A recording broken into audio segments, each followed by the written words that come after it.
Shalom, Israel. Grace and mercy from God the Father of our Lord Jesus Christ be unto you. Let me just make sure that I'm live, because I might not be. I might not be. May have been some connection issues. Let's see where I'm at. Might not be. I might not be. Okay. All praises to the Most High. All praises to the Most High. I am live. So, let me just go ahead and receiving some alerts and stuff. Put my phone on silent.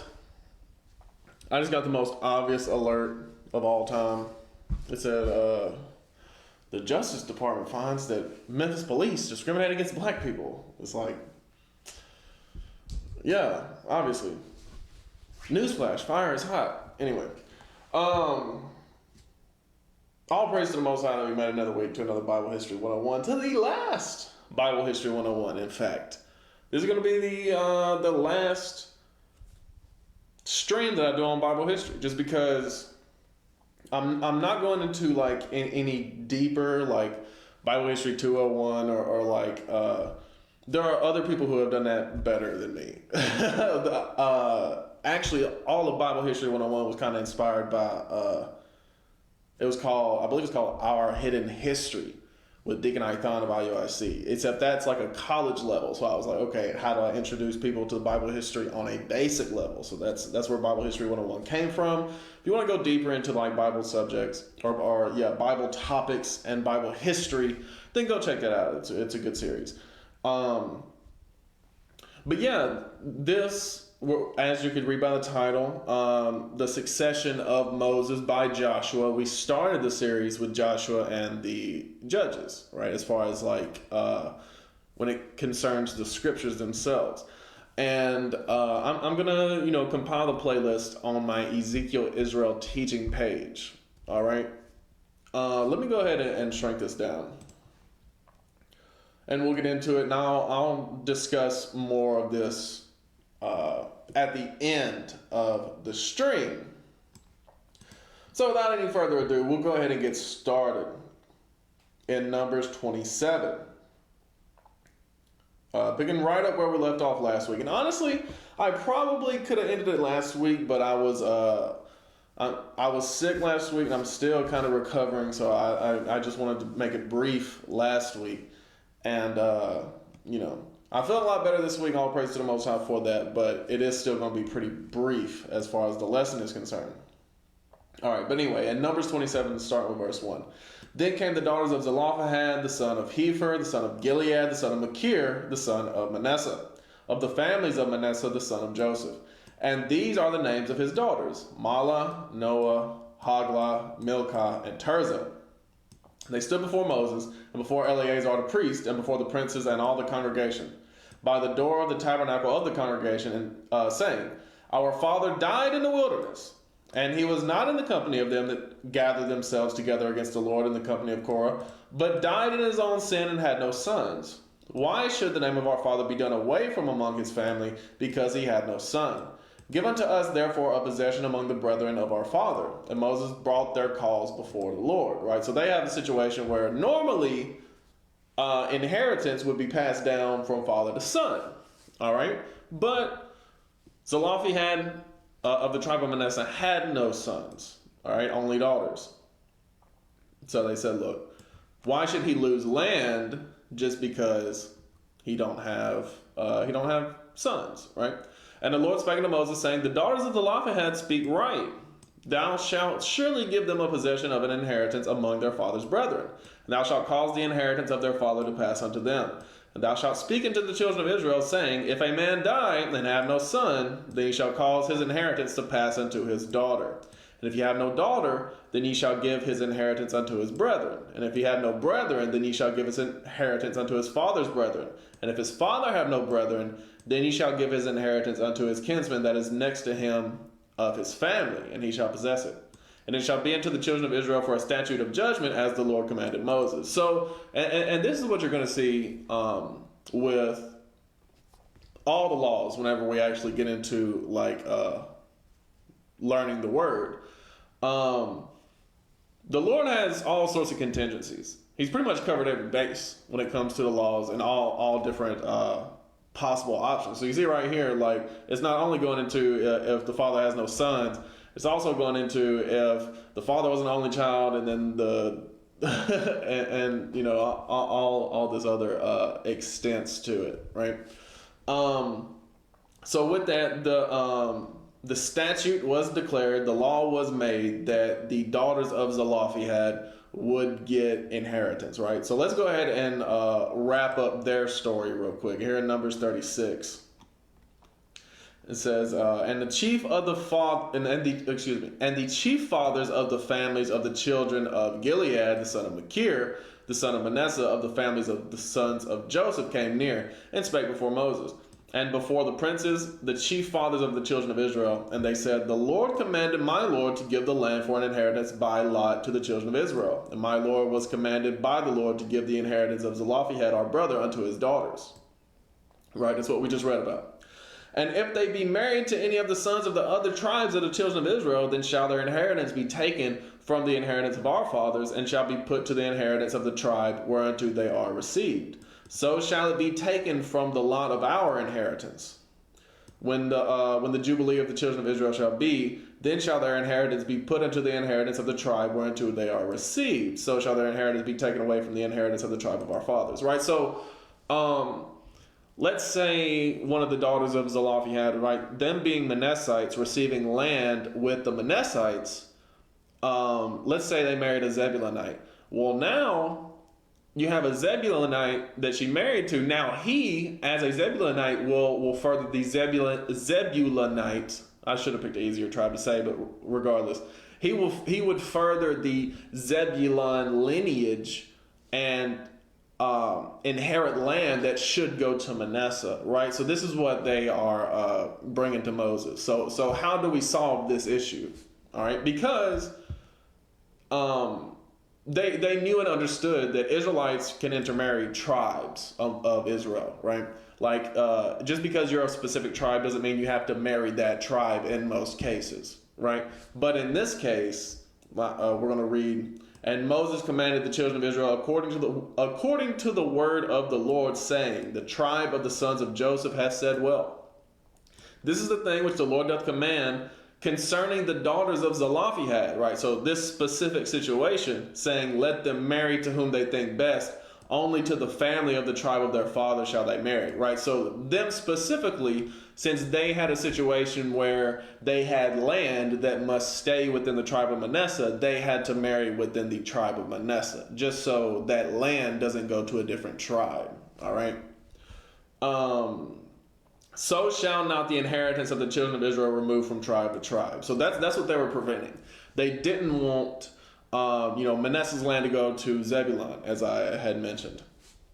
All right.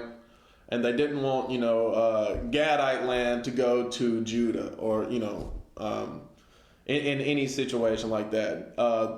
Dan's land to Issachar. They didn't want it changing around like that. All right. They wanted the land to stay consistent. All right. Let's see. So shall not the inheritance of the children of Israel remove from tribe to tribe, for every one of the children of Israel shall keep himself to the inheritance of the tribe of his fathers, right? And that's how you create generational wealth, right? You keep the tribe and you keep the inheritance, more specifically, within the tribe. I should put it like that. You keep the inheritance within the tribe. That's how you create generational wealth. And every daughter that possesses an inheritance in any tribe of the children of Israel shall be wife unto one of the family of the tribe of her father, that the children of Israel may enjoy every man the inheritance of his fathers. Right? So, specifically, and he literally said it right here, specifically when the daughter is possessing the inheritance of land, she can only marry within her tribe. But in any other case, any of the 12 tribes could marry any of the other 12 tribes, right? For example, Aaron, the first high priest, was married to a Judite. All right, there was nothing wrong with that, because first of all, he had sons to pass land down to, and he had and obviously he was a man who could inherit his father's land if that was the case, but he was a Levite anyway, right? So that doesn't really even matter concerning him. But the point is, this is a specific case. Some people may use this to say, oh, you got to stay within your own tribe, even within Israel, right? Issachar can only marry Issachar, but like that's not what it's talking about. It's talking about land possession, all right? Let's see. Neither shall the inheritance remove from one tribe to another tribe, but every one of the tribes of the children of Israel shall keep himself to his own inheritance. Even as the Lord commanded Moses, so did the daughters of Zelophehad. For Mahlah, Tirzah, and Hoglah, and Milcah, and Noah, the daughters of Zelophehad, were married unto their father's brother's sons, right? They married within their own tribe. And they were married into the families of the sons of Manasseh, the son of Joseph, and their inheritance remained in the tribe of the family of their father. These are the commandments and the judgments which the Lord commanded by the hand of Moses unto the children of Israel in the plains of Moab by Jordan near Jericho. All right. And actually, Numbers 36 is the last chapter in the book of Numbers.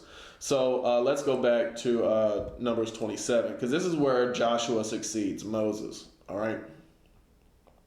So in verse 12, and the Lord said unto Moses, get thee up into this Mount Abarim, and see the land which I have given unto the children of Israel.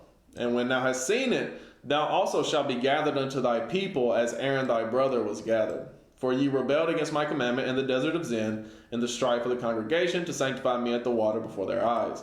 That is the water of Meribah and Kadesh in the wilderness of Zin.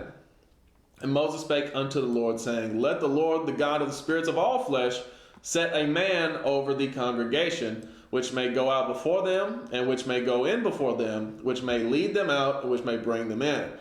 He's talking specifically here, go out before them, go in before them, lead them out, bring them in, lead them out into battle, bring them back in, go out to battle before them and go in to the congregation, right? That the congregation of the Lord be not as sheep which have no shepherd. And the Lord said unto Moses, take thee Joshua the son of Nun, a man in whom is the Spirit, and lay thy hand upon him, and set him before Eleazar the priest, and before all the congregation, and give him a charge in their sight. And thou shalt and thou shalt put some of thine honor upon him, that all the congregation of the children of Israel may be obedient. Right? So he said, do this display for the people where essentially you pass the torch to Joshua. All right. Let's see. Okay, verse 21. And he shall stand before Eleazar the priest, who shall ask counsel for him after the judgment of Urim before the Lord. At his word shall they go out. At his word they shall come in, both he and all the children of Israel with him, even all the congregation. Did I bring this down? I did, just making sure. Right, so Eleazar the priest being the son of Aaron, being the high priest at that time, an anointing process is going on with Joshua. All right. And Moses did as the Lord commanded him, and he took Joshua and set him before Eleazar the priest and before all the congregation. And he laid his hands upon him and gave him a charge as the Lord commanded by the hand of Moses. And when you get to, we've already discussed the book of Joshua. When you get to the book of Joshua, it is Joshua and Eleazar, and Phinehas takes over for Eleazar once Eleazar dies. Okay. So from there, in Numbers 28, that's all law concerning sacrifices. We're not really going to get into that. Numbers 29 is the same thing. Sacrifices on feast days. Laws concerning vows. We're not going to get into that either, because again, this is Bible history. So here we go. Numbers 31. And the Lord spake unto Moses, saying, avenge the children of Israel of the Midianites. And we kind of touched on this a little bit last week, but we're going to get into it in depth this week. Afterward, thou shalt be gathered into thy people, right? So go to war against the Midianites, and then you're going to die, Moses. And Moses spake unto the people, saying, arm some of yourselves unto the war, and let them go against the Midianites, and avenge the Lord of Midian. Of every tribe 1,000, throughout all the tribes of Israel shall ye send to the war. So there were delivered out of the thousands of Israel 1,000 of every tribe, 12,000 armed for war. God said, look, I only need 12,000. I don't even need all the warriors. Just give me 12,000. And Moses sent them to the war, 1,000 of every tribe. Them and Phinehas, the son of Eleazar the priest, to the war, with the holy instruments and the trumpets to blow in his hand. And they warred against the Midianites, as the Lord commanded Moses. And they slew all the males. They slew the kings of Midian, beside the rest of them that were slain. namely Evi and Rechem and Zur and Hur and Reba, 5 kings of Midian. Balaam also, the son of Beor, they slew with the sword. And the children of Israel took all the women of Midian captives, and their little ones, and took the spoil of all their cattle, and all their flocks, and all their goods. And they burnt all their cities wherein they dwelt, and all their goodly castles with fire. All right? So, as you can see here, it said they killed Balaam. So, anybody thinking Balaam was a good guy, oh, he's prophesying, he must be a good guy. No, I tried to tell y'all last week. Balaam, the son of Beor, he was a witch. All right? He delved in the spirit world. He knew that God held all the power. All right, so he didn't try to speak against God because he saw in the spirit what God was going to do. And he still sided with Balak, the king of Moab, and we read about that last week, where they sent their women in to seduce the men. But anyway, it seduced the men of Israel. So let's pick back up. Verse 11, and they took all the spoil and all the prey, both of men and of beasts, right? And they took prisoners of war. And they brought the captives and the prey and the spoil, right? So prisoner of war may not even be the best term. They took them captives, all right? They took the Midianites as servants and handmaids. And the prey and the spoil unto Moses and Eleazar the priest, and unto the congregation of the children of Israel, unto the camp at the plains of Moab, which are by Jordan near Jericho. And Moses and Eleazar the priest and all the princes of the congregation went forth to meet them without the camp. And Moses was wroth with the officers of the host, with the captains over thousands and captains over hundreds which came from the battle. And Moses said unto them, Have ye saved all the women alive? Behold, these caused the children of Israel through the counsel of Balaam to commit trespass against the Lord in the matter of Peor. And there was a plague among the congregation of the Lord, right? So he said, why are you still trying to deal with these Midianite women? They're the ones who cause you to sin and bring that plague upon the people. All right? Now, therefore, kill every male among the little ones, and kill every woman that hath known man by lying with him. But all the women children that have not known a man by lying with him, keep alive for yourselves. And do ye abide without the camp 7 days. Whosoever hath killed any person, and whosoever hath touched any slain, purify both yourselves and your captives on the 3rd day, and on the 7th day. And purify all your raiment, and all that is made of skins, and all of goat's hair, and all things made of wood. Right? So, anytime you touch a dead body, you got to cleanse yourself. You got to purify yourself. All right? So, he said, look, you can keep the young women captive, right? But as far as all those women who played the harlot and seduced the men into sin, you got to kill them. They are worthy of death. All right? So, so you got to purify everything. If you touch the dead body, it's no different when going to war. You're touching dead bodies. You can't come into pollute the Levite priest. Again, we've talked about how cleansing rituals and how the Levite priests needed purity when coming before the Lord. And they can't touch people that touch dead bodies.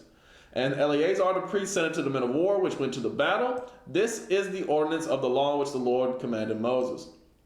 Only the gold, the silver, the brass, the iron, the tin, and the lead, everything that may abide the fire, ye shall make it go through the fire, and it shall be clean.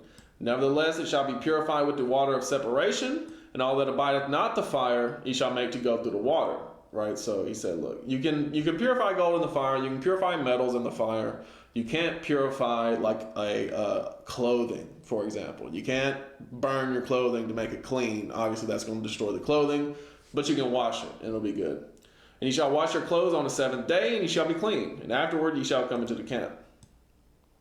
And the Lord spake unto Moses, saying, Take the sum of the prey that was taken, both the man and the beast, down Eleazar the priest, and the chief fathers of the congregation, and divide the prey into 2 parts, between them that took the war upon them who went out to the battle, and between all the congregation.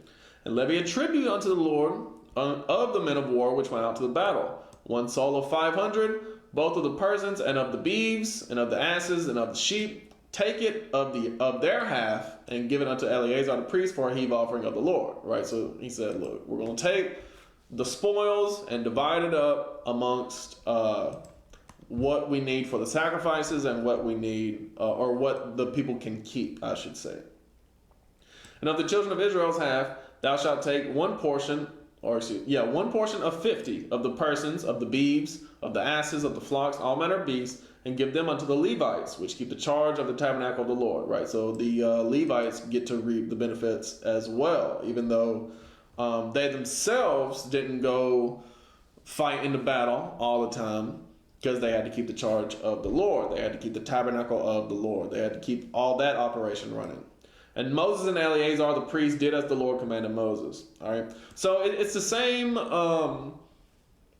And we read this whenever we was talking about David. It's the same mentality. It's the same spirit behind David. Whenever he got spoils of war, he brought back and divided it amongst the people who were not able to go for whatever reason. And everybody took part in everybody reaped the benefits of the spoils of war. And the booty, being the rest of the prey which the men of war had caught, was 675,000 sheep, and 72,000 beeves, that's cattle, and 61,000 asses, 32,000 persons in all, of women that had not known man by lying with him, right, virgins. And the half, which was the portion of them that went out to war, was in number 300,000,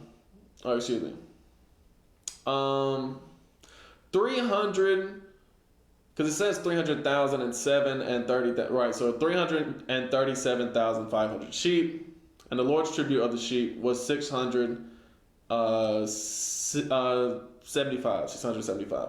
And the beeves were 36,000, of which the Lord's tribute was 72.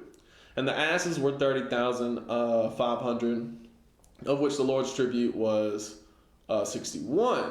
And the persons were 16,000, of which the Lord's tribute was 32 persons. And Moses gave the tribute, which was the Lord's heave offering, unto Eleazar the priest, as the Lord commanded Moses. So again, divvying up the spoils. And of the children of Israel's half, which Moses divided from the men that warred, now the half that pertained to the congregation was 337,500 sheep, and 36,000 beeves, and 30,000 asses, or 30,500 asses, and 16,000 persons. Even of the children of Israel's half, Moses took one portion of 50, both of man and of beast, and gave them unto the Levites, which kept the charge of the tabernacle of the Lord, as the Lord commanded Moses. And the officers, which were over thousands of the host, the captains of thousands, the captains of hundreds, came near unto Moses. And they said unto Moses, Thy servants have taken the sum of the men of war which are under our charge, and there lacketh not one man of us. We have therefore brought an oblation for the Lord, which every man hath gotten of jewels of gold, chains, bracelets, rings, earrings, tablets, to make atonement for our souls before the Lord. Right? So he said, look, we noticed that not one of us died in the battle. So we are grateful to the Lord that we did not die in battle. All right? And Moses and Eleazar the priest took the gold of them, even all wrought jewels, right? So it wasn't just the gold that was in the, chains, bracelets, rings, earrings, and tablets. It was also jewels in them, right? Diamonds and what else? Emeralds and all different kinds of sapphires, all that kind of stuff, rubies, whatever. And all the gold of the offering that they offered up to the Lord, of the captains of 1,000, of the captains of 100, was 16,750 shekels. For the men of war had taken spoil, every man for himself. Right? So this is what they got from the Midianites, mostly. And Moses and Eleazar the priest took the gold of the captains of thousands and of hundreds, and brought it unto the tabernacle of the congregation for a memorial for the children of Israel before the Lord. Right? So they got great riches from defeating these Midianites. And these Midianites struck first. They tried through crafty means to overcome the children of Israel, and see what happens when you mess around with God's people. See what happens. All right. In Numbers 32. Now the children of Reuben and the children of Gad had a very great multitude of cattle. And when they saw the land of Jazer and the land of Gilead, that behold, the place was a place for cattle. Right. So it's actually going to be on this. And I've shown it before, but it's over here on the east side. So Gilead, and as you can see, it says Gilead right there. So you got Gilead and you got Jazer. Right here is actually south of Gilead and north of Moab, around the city of Jahaz. So that's what they're talking about right here, east of the Jordan. North of this river, does it show what the river is right here on this page? It doesn't. It's the okay, Arnon. Yeah, it does. Arnon right there.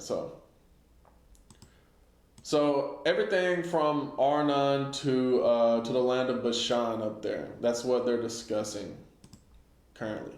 The children of Gad and the children of Reuben came and spake to Moses and to Eleazar the priest and to the princes of the congregation, saying, Adaroth, Dibon, Jazer, Nimrah, Heshbon, Alele, and Shebam and Nebo and beyond, even the country which the Lord smote before the congregation of Israel is a land for cattle, and thy servants have cattle.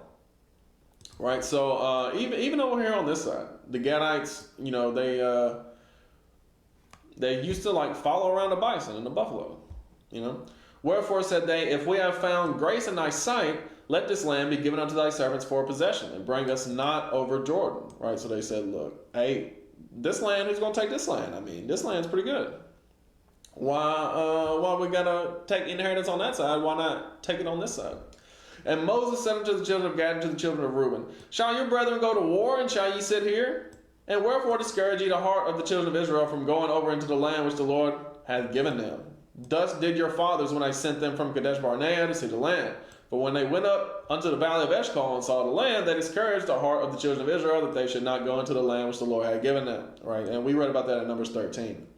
And the Lord's anger was kindled the same time, and he swears, saying, surely none of the men that came up out of Egypt from 20 years old and upward shall see the land which I swear to Abraham, Isaac, and Jacob, because they have not wholly followed me, save Caleb the son of Jephunneh the Kenizzite, and Joshua the son of Nun, for they have wholly followed the Lord. Right, so that's the only two that espied the land, the only two that spied the land that actually got to inherit the land was Joshua and Caleb. And the Lord's anger was kindled against Israel, and he made them wander in the wilderness 40 years, until all the generation that had done evil in the sight of the Lord was consumed. And behold, ye are risen up in your father's stead, an increase of sinful men, to augment yet the fierce anger of the Lord toward Israel. For if ye turn away from after him, he will yet again leave them in the wilderness, and ye shall destroy all this people. Right? So Moses is getting on their behinds, saying, look, y'all just lazy. Y'all don't want to go take the land. Y'all wicked like your fathers. You're just scared. And they came near unto him and said, we will build sheepfolds here for our cattle and cities for our little ones, but we ourselves will go ready armed before the children of Israel until we have brought them unto their place. And our little ones shall dwell in the fenced cities because of the inhabitants of the land. We will not return into our houses until the children of Israel have inherited every man his inheritance. For we will not inherit with them on yonder side Jordan or forward, because our inheritance has fallen to us on this side Jordan eastward. So they said, no, Moses, you got it all wrong. We're not saying we don't want to fight. We're saying that we just want this land. We'll help our brothers take the land on the other side of the Jordan, but we just want this land to come back to. All right, we don't want none of that land. We want this land. All right, but we'll still fight with our brothers, right? And Moses said unto them, if ye will do this thing, if you will go armed before the Lord to war, and will go all of you armed over Jordan before the Lord, until he have driven out his enemies from before him, and the land be subdued before the Lord, then afterward ye shall return and be guiltless before the Lord and before Israel. And this land shall be your possession before the Lord. But if ye will not do so, behold, ye have sinned against the Lord, and be sure your sin will find you out. Right, so Moses is basically saying, look, I put before you the blessing and the curse. The blessing if you go help your brothers fight, and the curse if you don't. Build you cities for your little ones, and folds for your sheep, and do that which proceedeth out of your mouth. And the children of Gad and the children of Reuben spake unto Moses, saying, thy servants will do as my Lord commandeth. Our little ones, our wives, our flocks, and all our cattle shall be there in the cities of Gilead. But thy servants will pass over, every man armed for war, before the Lord to battle, as my Lord saith. So concerning them, Moses commanded Eleazar the priest and Joshua the son of Nun, and the chief fathers of the tribes of the children of Israel. And Moses said unto them, if the children of Gad and the children of Reuben will pass with you over Jordan, every man armed to battle before the Lord, and the land shall be subdued before you, then ye shall give them the land of Gilead for possession. So basically just verifying it with, hey, y'all gonna be the ones over this. I'm not. I'm about to die. Y'all handle business, all right? Make sure they do what they said they're gonna do, and y'all treat them right if they do so. But if they will not pass over with you armed, they shall have possessions among you in the land of Canaan. And the children of Gad and the children of Reuben answered, saying, as the Lord hath said unto thy servants, so will we do. We will pass over armed before the Lord into the land of Canaan, that the possession of our inheritance on this side Jordan may be ours. Right? So, we again, in the book of Joshua, it verifies that Reuben and Gad were being genuine there. The tribes of Reuben and Gad were being genuine. And Moses gave unto them, even to the children of Gad and to the children of Reuben, and unto half the tribe of Manasseh, the son of Joseph, the kingdom of Sihon, king of the Amorites, and the kingdom of Og, king of Bashan. The land which the cities thereof, the land with the cities thereof in the coast, even the cities of the country round about. And the children of Gad built Dibon and Adaroth and Aroer, and Atroth, Shophan, and Jazer, and Jogbah, and Beth Nimrah, Beth Horon, fenced cities, and folds for sheep. And the children of getting tongue-tied. And the children of Reuben built Heshbon, and y'all forgive me, on Elealeh, and Kirjathaim, and Nebo, and Balmeon, their names being changed, and Shibmah, and gave other names into the cities which they builded. And the children of Machir, the son of Manasseh, went to Gilead and took it, and dispossessed the Amorite which was in it. And Moses gave Gilead unto Machir, the son of Manasseh, and he dwelt therein. And Jair, the son of Manasseh, went and took the small towns thereof, and called them Havoth Jair. And Nobah went and took Kenath, and the villages thereof, and called it Nobah after his own name. I wonder if Nobah is on this map, because we do see, and I like this one, this map specifically. I refer to it quite often. But you see how East Manasseh, how big that ended up being. And it doesn't show Jair. Strangely enough, it doesn't show Jair. Jair is like kind of in the south of East Manasseh. Jair is kind of like in here, if I remember correctly. It's like in there. I don't see Havoth Jair anywhere though. Let's see. Maybe it's on another map.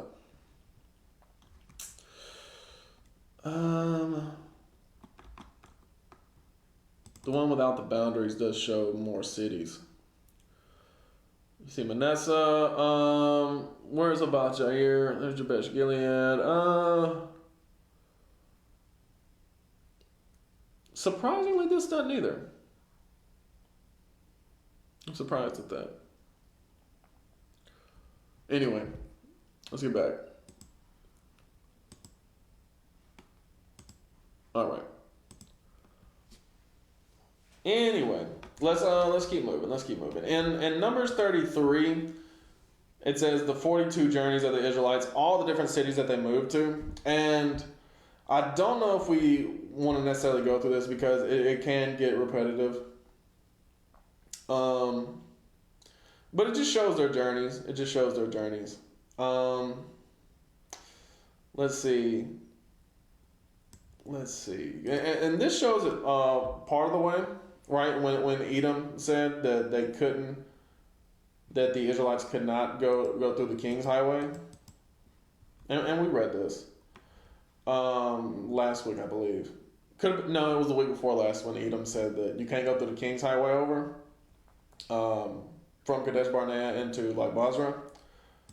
So the children of Israel had to go down by way of the Red Sea, as you see by this passageway right here, down into Ezion Geber, and then up through Moab.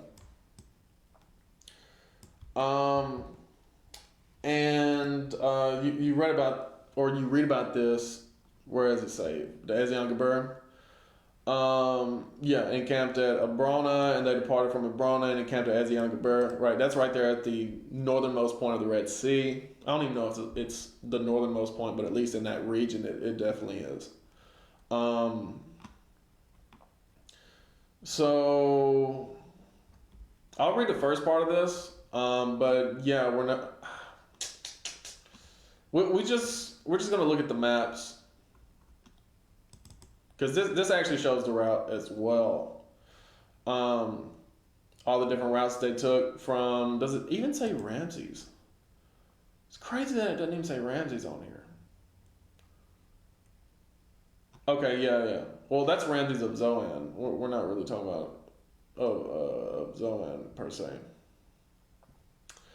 But it does show like a good route of all that they went down through. Sinai and Horeb being down here at the southern point of the Sinai Peninsula.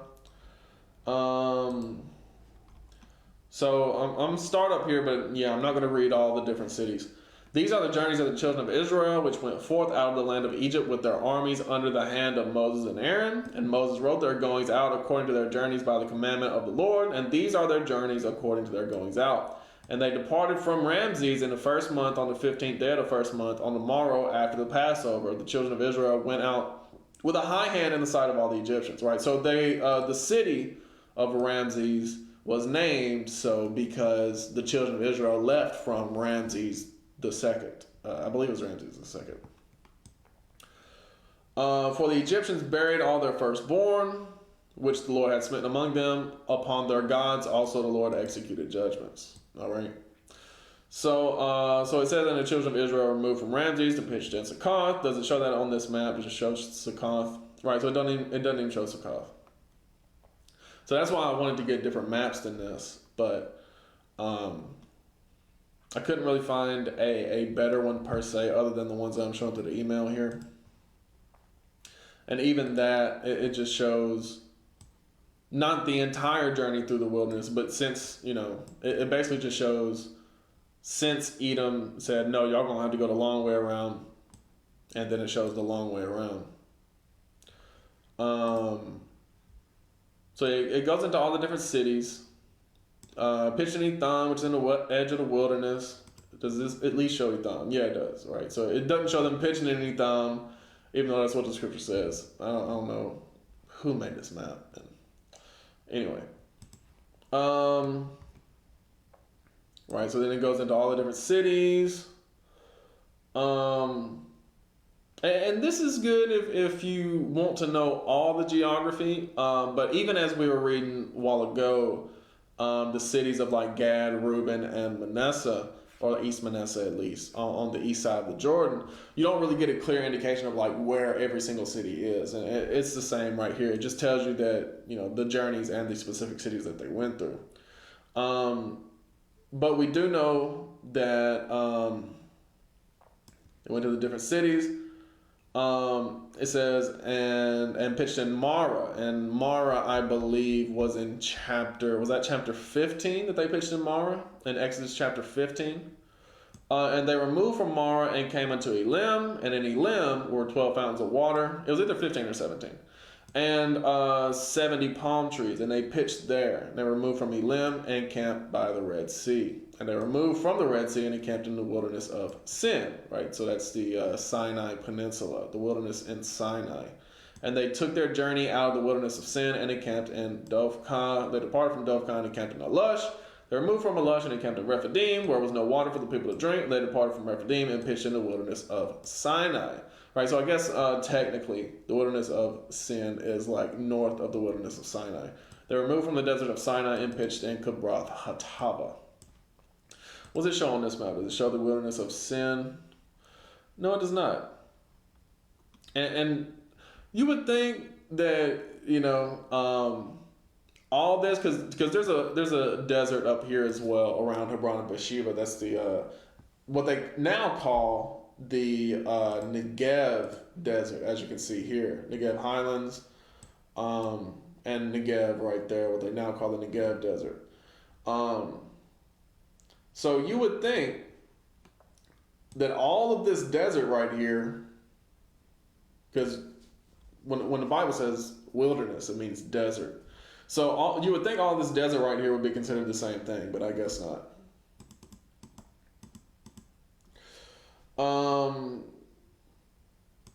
But yeah, it's very specific when it comes to this geography here in Numbers 33. So we're not going to spend too much time. We're not going to spend too much time on it. So it says after they left Sinai, they went to Kibroth Hattaavah. All right. So talking about all the different places that they went to. They went down. When it comes to Kadesh Barnea, that's the one I was looking for. Kadesh Barnea. Does it even use the term Kadesh Barnea? I don't think it does. I don't see Kadesh Barnea anywhere.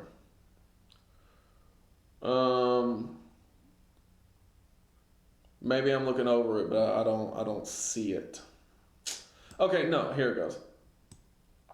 It says they went to Ezion Geber and pitched in the wilderness of Zin, which is Kadesh. And they were moved from Kadesh and pitched in Mount Hor in the edge of the land of Edom, right? So that's on the back side. That's on the other side.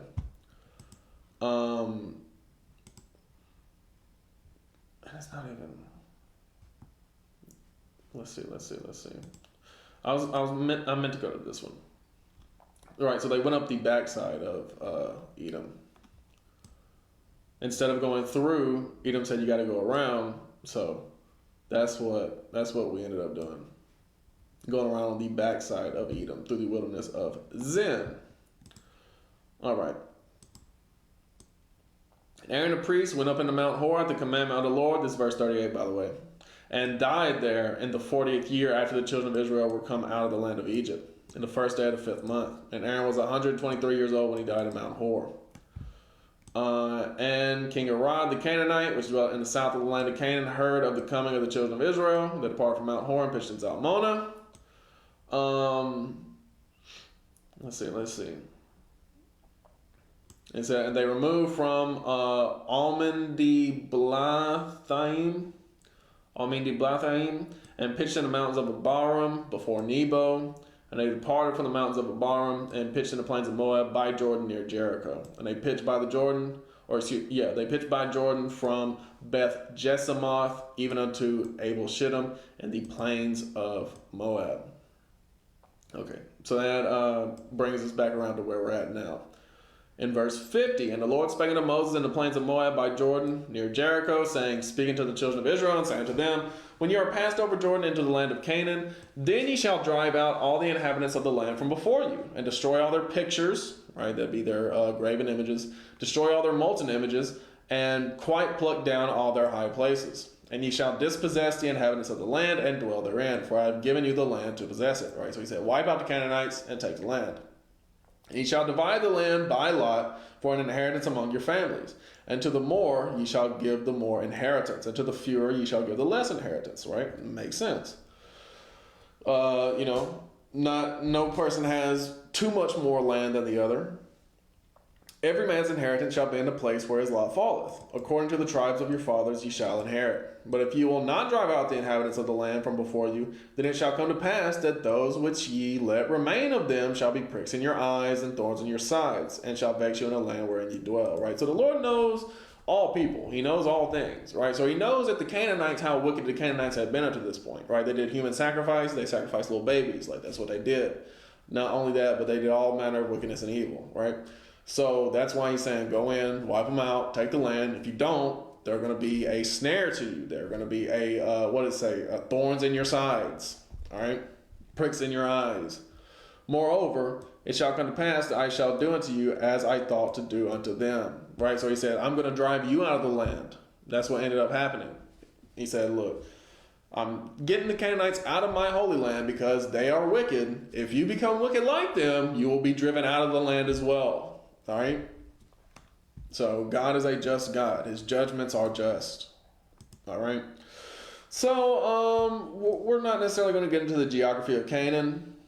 That's what that goes into, the geography of Canaan and the leaders of each of the tribes. We're not necessarily going to get into that. We know Joshua and Caleb are the only ones from the last generation, so they're kind of on the older side. All these other ones all these other men are kind of young. somewhat, men of war, so 20 and up, but, less than 60 that have to be to go to war. So, and again, Numbers 35 is going to the laws for the, cities for the Levites and the cities of refuge. That's something to get into when we get into the laws, all right? Not for Bible History 101, and we've already read Numbers 36. So that's all the book of Numbers. And there's nothing really in Deuteronomy as far as history is concerned, except for the last chapter. And Deuteronomy 1 lets you know that the whole book of Deuteronomy is the last speech that Moses gave the children of Israel before he died. All right? So we'll go ahead and read this in Deuteronomy 34, starting in verse 1. And Moses went up from the plains of Moab unto the mountain of Nebo to the top of Pisgah, that is over against Jericho. And the Lord showed him all the land of Gilead, unto Dan, and all Naphtali, and the land of Ephraim and Manasseh, and all the land of Judah, and unto the utmost sea, right, unto the Mediterranean, and the south, and the plain of the valley of Jericho, the city of palm trees, unto Zoar. Right, so all through the south as well. And the Lord said unto him, This is the land which I swear unto Abraham, unto Isaac, and unto Jacob, saying, I will give it unto thy seed. I have caused thee to see it with thine eyes, but thou shalt not go over thither. So Moses, the servant of the Lord, died there in the land of Moab, according to the word of the Lord. Right. So the Lord showed him the promised land. He said, Look, it's a beautiful land. You will not get it in this life. And he buried him in a valley in the land of Moab, over against Beth Peor. But no man knoweth of his sepulchre unto this day. Okay, so what's crazy is that, and he buried him in a valley in the land of Moab. And we'll get into that. Actually, yeah, let's get into it right now. No better time than the present, right? So in the book of Jude, it describes who he is right there. He is actually referring to God. All right, God buried him, not directly, but the Archangel Michael. Where is that? Yes. So, verse 9. Jude is only one chapter, but it's verse 9. It says, Yet Michael the Archangel, when contending with the devil, he disputed about the body of Moses, durst not bring against him a railing accusation, but said, The Lord rebuke thee. All right. So, the way that they knew this is because during the apostles' time, they had more books than we have today. Now, that doesn't mean go out and search for the books, search out for the missing books or whatever. God gave us what we need in the 1611 KJV, those 80 books. But they had more books, and obviously Jude is quoting from one of those books. But right here, it doesn't say who, but it said, and he buried him in a valley in the land of Moab, over against Beth Peor, but no man knoweth of his sepulchre unto this day, right? We know from the book of Jude that is actually Michael the Archangel who buried him. And Moses was 120 years old when he died. His eye was not dim, nor his natural force abated, right? So Moses didn't lose his strength. As you see people get old and weak. He didn't lose his eyesight. Obviously, he just saw the whole land. He was standing on a mountain. He saw the whole land when he was 120 years old. And the children of Israel wept for Moses in the plains of Moab 30 days. So the days of weeping and mourning for Moses were ended, right? They mourned a whole month for Moses. And Joshua the son of Nun was full of the spirit of wisdom, for Moses had laid his hands upon him. And the children of Israel hearkened unto him, and did as the Lord commanded Moses. And there arose not a prophet since in Israel like unto Moses, whom the Lord knew face to face. Right? Moses was very special in that way. All right? And we'll touch on this another time about not a prophet since in Israel like unto Moses. In all the signs and wonders which the Lord sent him to do in the land of Egypt to Pharaoh, and to all his servants, and to all his land, and in all that mighty hand, and all the great terror which Moses showed in the sight of all Israel, right? So very powerful, powerful prophet was Moses. All right? So with that, I'm going to go ahead and close it out with Matthew 26. Before I close it out, no more Bible History 101. This because that's the whole Bible. We've covered all the history that's in the Bible over the past, I think it's like 2 years that, we've been doing this. So all praise to the Most High for that thing. He has, blessed me at least with the life enough to cover the basics of Bible history. So praises to the highest for that. You got to be grateful. Got to thank the Lord every day. Going forward, in the same time slot and I'm actually going to do these streams on the YouTube page as well. The same way that I do these Sabbath streams, I'm going to stream, do a dual stream on Facebook and on, the A Peculiar Treasure Ministries YouTube page. And I'm going to stream Wednesday nights. It's going to be Learning the Word. That's what it's going to be called. It's not going to be Bible History 101 anymore because we went through all the Bible history. It's going to be Learning the Word. We're going to get a little deeper, not into the history, in anything concerning the Word. All right? So that we're next week. We're going to start that. We're going to start that next week. All right? So I don't necessarily want to spoil anything what it's going to be, but I do have a class in mind already, and I've really been bit eager, right? I'm ready for it. I'm ready for it. I haven't written it down yet, but it's been on my spirit for a while, and it's necessary when learning the Word, the information I will be covering next week. So I'm going to go ahead and close out Matthew 26, starting with verse 6. Now when Jesus was in Bethany in the house of Simon the leper, there came unto him a woman having an alabaster box of very precious ointment and poured it on his head as he sat at meat. But when his disciples saw it, they had indignation, saying, to what purpose is this waste? For his ointment might have been sold for much and given to the poor. When Jesus understood it, he said unto them, Why trouble ye the woman? For she hath wrought a good work upon me. For ye have the poor always with you, but me ye have not always. For in that she hath poured this ointment on my body, she did it for my burial. Verily I say unto you, wheresoever this gospel shall be preached in the whole world, there shall also this that this woman hath done be told for a memorial of hers. All praises to the Most High for that sister, doing a wonderful thing for our Lord. I hope y'all learned something. And with that, for the last Bible History 101 class, I'm going to say shalom. Let God be magnified.